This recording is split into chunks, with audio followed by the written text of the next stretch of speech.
lined with aluminum? Do you ever eat those 99-cent chips? Eat from canned foods? Or drink canned sodas? What about grilling? Or using foil for baked potatoes? Ever get hot dogs, tacos, or other food served to you in foil? Aluminum is one of the most abundant metals on Earth. Small amounts are found naturally in the air, water, and even in our foods. The concern may come from commercially produced foods and modern medicines containing food additives, exposing us to unnecessary amounts. Aluminum should be limited to 60 milligrams per day. Cooking one meal can leach over 400 milligrams in your food. This is bad. And it's even worse depending on the types of food you cook, including vegetables. Aluminum is a neurotoxic material.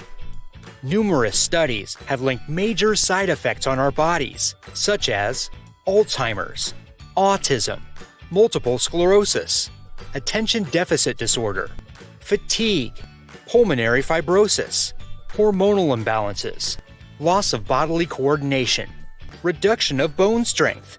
The list goes on. Let us help you easily reduce your exposure to toxins.